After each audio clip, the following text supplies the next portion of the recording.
Ato Kassa Tekleberan, président de l'Assemblée de la République fédérale démocratique de l'Éthiopie et chers frères, et représentant ici le Premier ministre du pays hôte, Madame Nkosazana Dlamini Zuma, présidente de la Commission de l'Union africaine, ma sœur, Madame Joyce Banda, ancienne présidente du Malawi, Madame Christiane Dottir, modératrice de notre séance, Madame Koch Merin, fondatrice de Femmes parlementaires, Irina Bukova, Madame la directrice générale de l'UNESCO, commissaire Mimica, Zainab Bangoura, ma sœur aussi, et tous les collègues, Lakshmi, Thomas, Géraldine, Binetta et bien d'autres. Mesdames les ministres, membres des parlements, Mesdames et Messieurs les invités, c'est un honneur et un plaisir pour moi d'être parmi vous aujourd'hui. Au nom de la Commission économique pour l'Afrique, je tiens à féliciter les organisateurs de ce sommet pour un excellent choix de thème, nouveau leadership face aux défis mondiaux.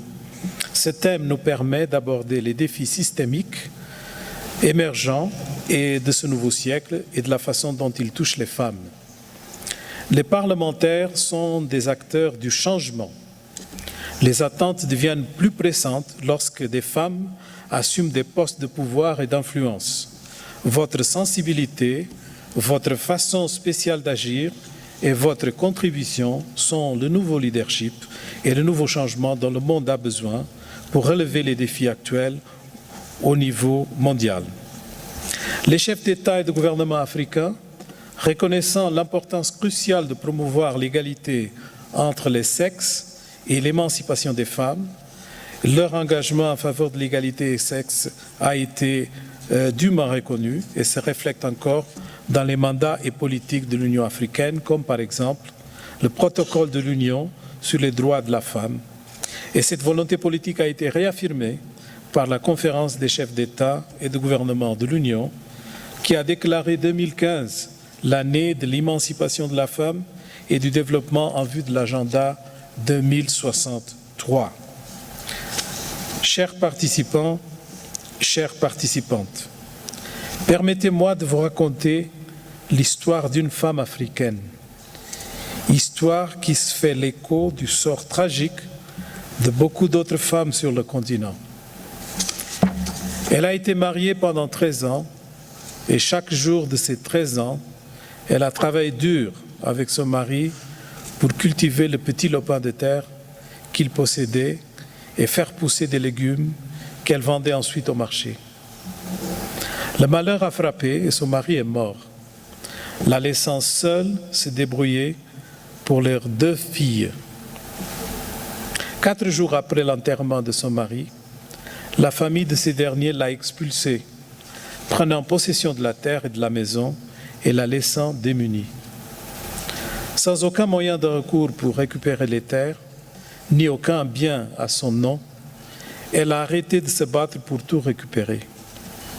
Elle cherche maintenant à reconstruire sa vie et travaille comme salariée agricole. Sa fille aînée a arrêté d'aller à l'école car les frais de scolarité sont trop élevés. Inquiète de ne pas pouvoir subvenir aux besoins de ses enfants, elle envisage un mariage précoce pour sa fille aînée, ce qui risque de compromettre le rêve de l'enfant de devenir une enseignante. Distinguished participants, international and regional instruments to advance gender equality and women's empowerment are supposed to be the basis to demand accountability, to pass non-discriminatory laws, and ensure the formulation of inclusive policies that are gender and socially responsive. You will agree with me that concerted effort and collaboration between you as legislators and your colleagues in the other arms of government is an essential ingredient. It is well known that laws and policies alone do not necessarily bring the changes needed. While they do provide a normative framework for protection and support from the state, and the basis for engagement among stakeholders, they cannot be isolated from other socioeconomic improvements. Although no study is available correlating gains in social equality and progress in equal representation in legislative bodies, we all know the latter is a demonstration of strong public opinion favorable to diversity recognition. If we were to change the plight of that African woman I just described, we need laws that incentivize transformation, laws that regulate heritage, access to assets, capital, laws that give an equal chance to girls and boys, laws that protect children from being married. Needless to say, all of that will be incomplete without the socioeconomic conditions created out of a proper contextual reading. Otherwise, it will be futile and, at best, wishful. The presence of women parliamentarians in such critical processes is obvious. As mothers and providers, they have faced situations their male colleagues only assess or read about. Over the past 20 years, parliaments around the world have recorded an increasing women presence. Africa has been no exception. By 2012, 11 African countries were among the top 36 houses of parliament that reached the 30% threshold. A threshold considered necessary for women to have an impact on decision-making. Amongst the countries in the world with the highest number of women elected to parliament, 7 are African, with Rwanda occupying the top position. As of 2014, Rwandan women made up 64% of the Chamber of Deputies and 38% of the senators. With these figures, Rwanda has exceeded the gender parity targets set out in Beijing Platform for Action, as well as in the protocol of the African Charter on Rights of Women in Africa. This is by all means an historical achievement. Indeed, the Interparliamentary Union shows an increase in percentage of women in parliaments across Africa, including 44% in the Seychelles, 43% in Senegal, 42% in South Africa, 41% in Namibia, 40% in Mozambique, 37% in Angola, 31% in Burundi, and many more like Algeria and Tunisia with over 30%. These figures place Africa as a top-performing continent in securing women's political agency.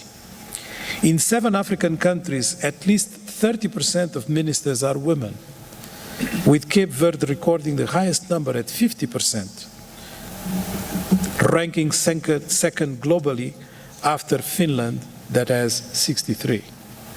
South Africa, Burundi, Tanzania, and Guinea-Bissau, my own country, also rank among the top 20 countries globally with the highest number of women ministers.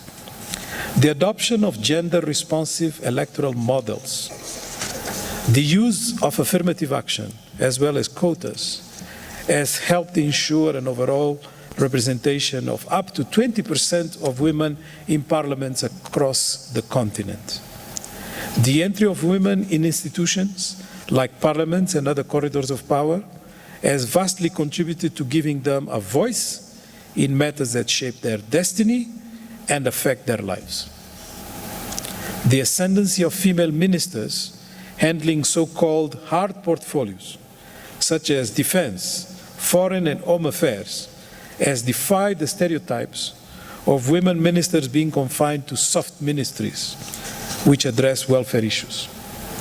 Africa is starting to become used to prominent female leaders, such as Presidents Ellen Johnson Sirleaf of Liberia, Catherine Samba-Panza of Central African Republic, or former President of Malawi, Joyce Banda, here with us, and few vice presidents, including the most recent one in Zambia, Inong Wina. Indeed, the foremost international figure is our chairperson of the African Union Commission, Dr. Nkosazana Dlamini Zuma. They are contributing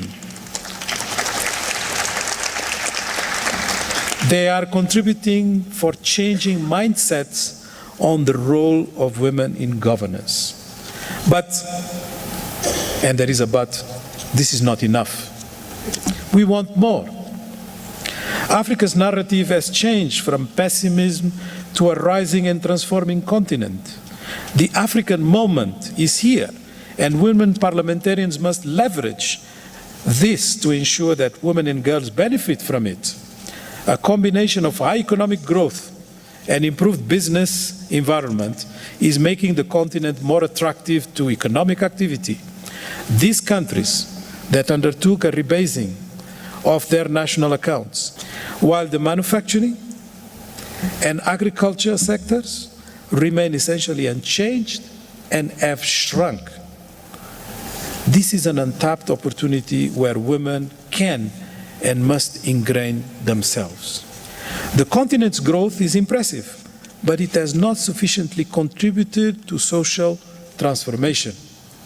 It has largely been non-inclusive due to its limited job creation and overall improvement to the living standards of citizens.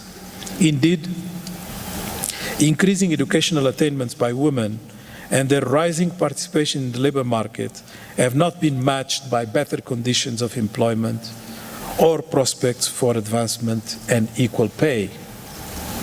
At the current rate of progress, the ILO estimates that it will take 75 years to reach equal remuneration for work of equal value.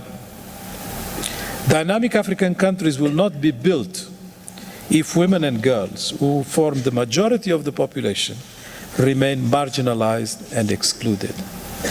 The question, therefore, is what legislative action could remedy this? For a start, labor market policies could bolster women's access to income by guaranteeing adequate minimum wages and equal pay for work of equal value. Additionally, carefully designed social protection policies could increase women's income security as well as strengthen their voice. It is vital that parliamentarians strategically focus on leveraging the sectors that are poised to bring about the structural transformation needed in this continent. This entails the revitalization of the industrial sector, including manufacturing, agribusiness, and the adding value to the extractives with full women opportunities.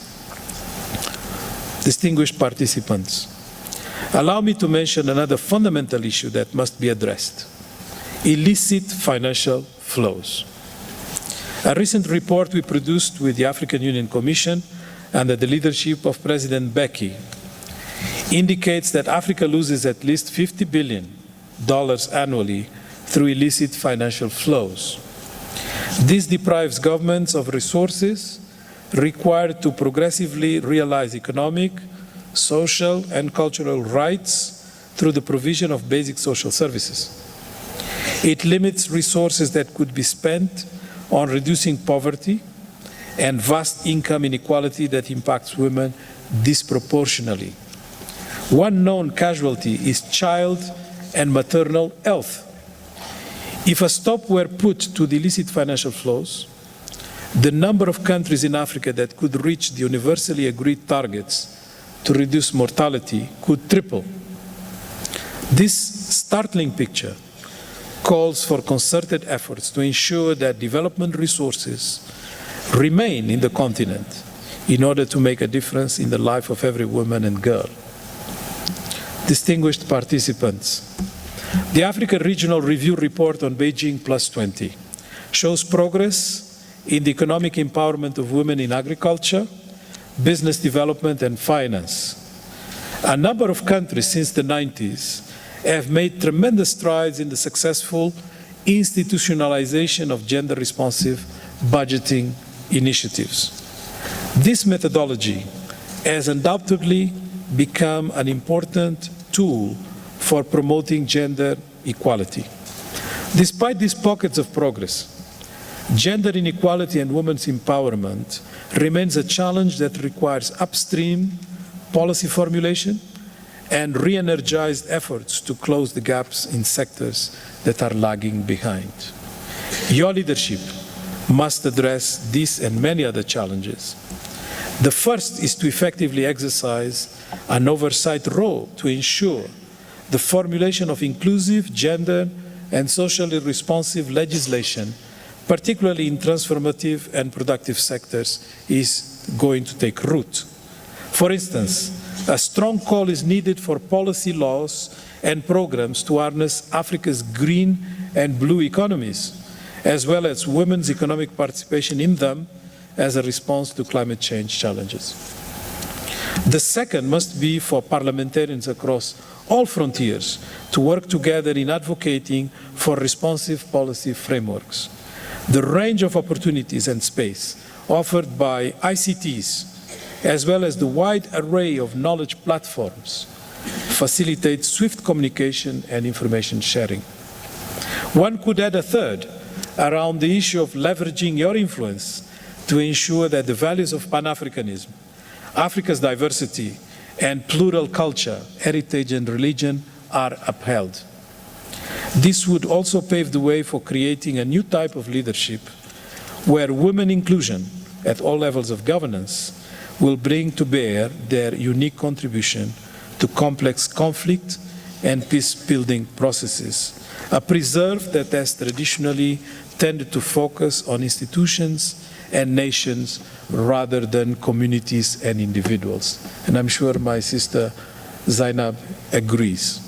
Making Africa a continent free of armed conflict, terrorism, extremism, intolerance, and gender-based violence is central for transformational change.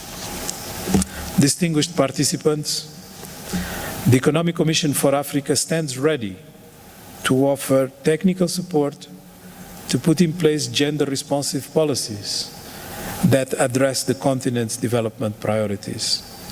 ECA has revamped its research and advocacy priorities to ensure that its work is relevant to the transformative agenda of the continent and has taken a firm Africa First position. The Commission's new continent-wide initiative for gender equality and women's empowerment provides strategic focus in line with this new vision. It builds on three interlinked components, namely economic empowerment, women's rights, and social sector.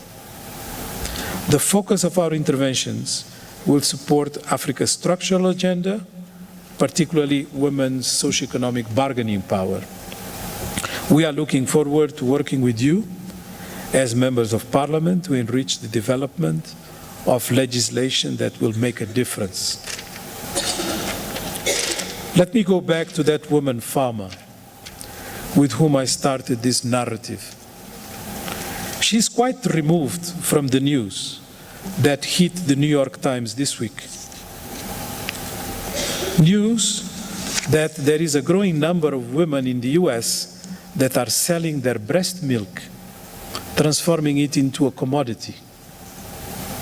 Market maximization is just one more demonstration that the world needs a compass. You are the most capable of providing it, so that her daughter can one day also aspire, not just to be a school teacher, but maybe a member of Parliament as well. Thank you.